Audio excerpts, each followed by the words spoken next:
Grace to you and peace from God our Father and from our Lord and Savior Jesus Christ. Amen. Our text for today is the gospel just read a few moments ago from St. Luke chapter 6, especially the words, "He healed them all." Be seated.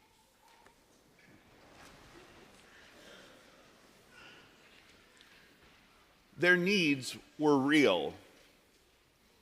The sick and injured, the wounded, the poor, those possessed by demons. Not far in the future, even the dead would be brought to Jesus. Their needs were very real. This word, this promise of a Messiah who is come to reverse all that is wrong with the world, this Messiah was just too good to be true. And so they flocked to Jesus from all over.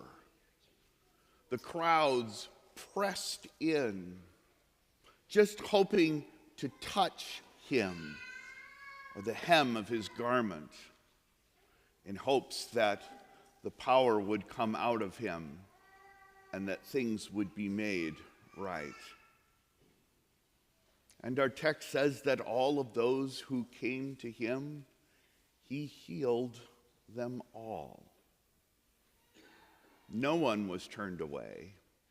No one was refused. None of them were lost. And then he goes on to say these things that we think of as the Beatitudes and a series of woes. They don't seem like they have that much to do with healing, and yet they kind of do, because they point to what life is to be like under the cross, what life is to be like being healed by God. Our needs are real. We come to Jesus from all over. We come to hear his word. We come to receive his mercy. And our needs are just as real as theirs. Some of our needs are very physical.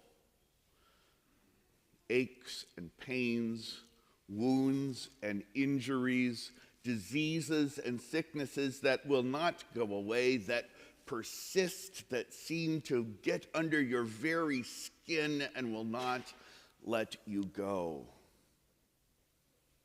Lord, help me.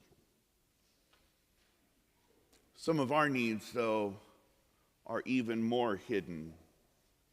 Sicknesses of the mind and the heart, unseen and unknown fears that grip us, a dread that may come that seems that it will never leave, never go away.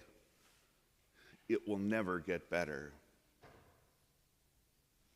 Those ailments of the mind and heart in some ways are even harder than the ones of the body because no one can see them, not exactly.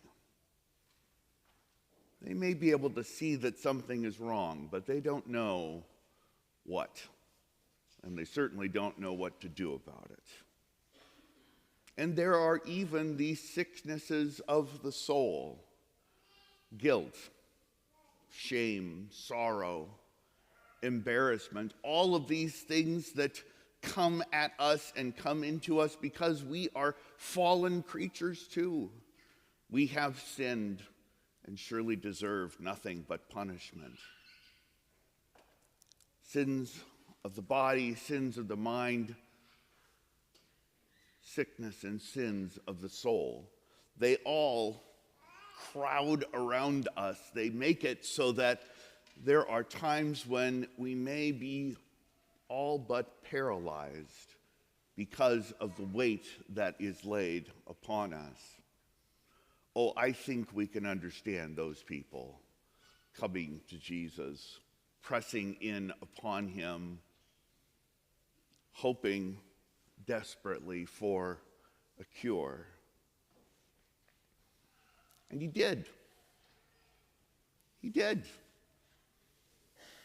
He healed them. He forgave their sins. He cast out demons. He touched them with a word, and they were made well. It was better than they could even imagine. How can God do such great things? How is it possible for a prophet like this one to come from this little backwater town? And maybe he is more than just a prophet. He would even raise the dead. He would even raise himself. For because Christ is indeed raised from the dead, they too would rise. And so will you.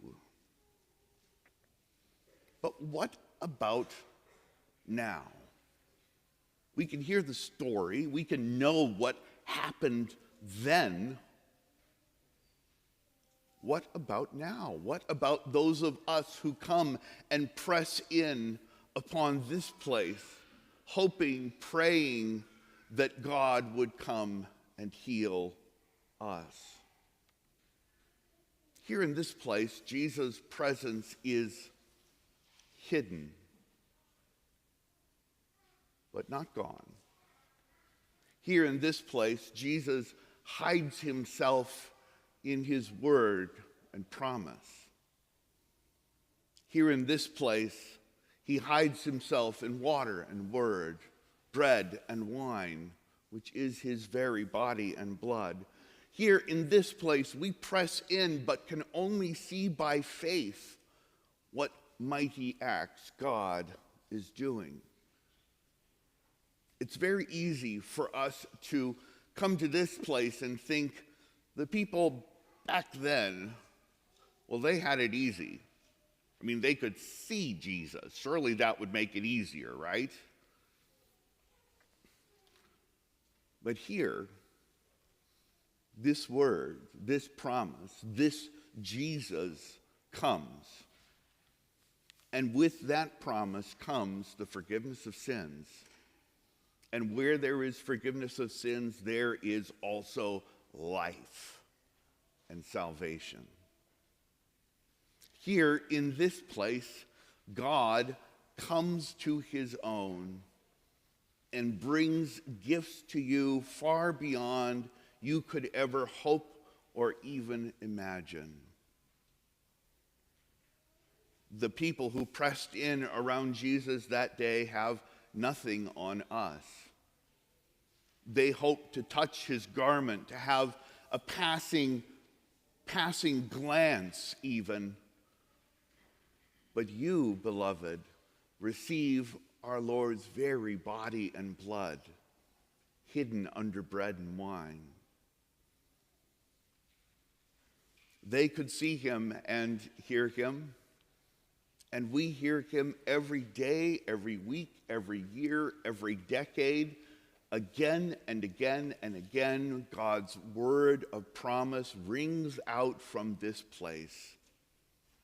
Come to me, all you who labor and are heavy laden, and I will give you rest. For where there is forgiveness of sins, there is also life and salvation.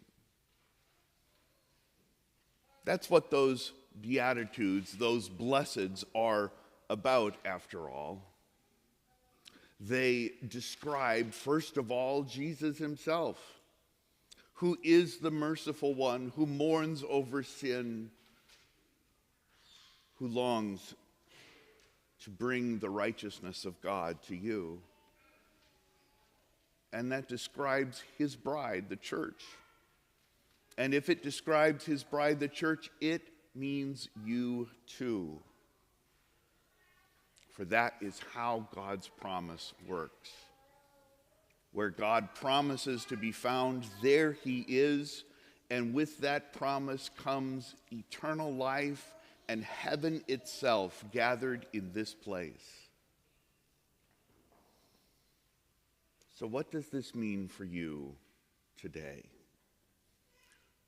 What it means is that you come to this place with those hurts and harms, with those sicknesses and diseases, with the weight of heart and mind, and God takes them into himself as only he can do, and in exchange gives you his life, gives you hope.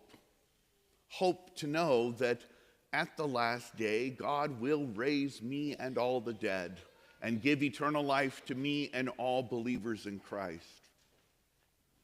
He gives to you this gift that because Christ is raised from the dead, you too will rise again at the last day.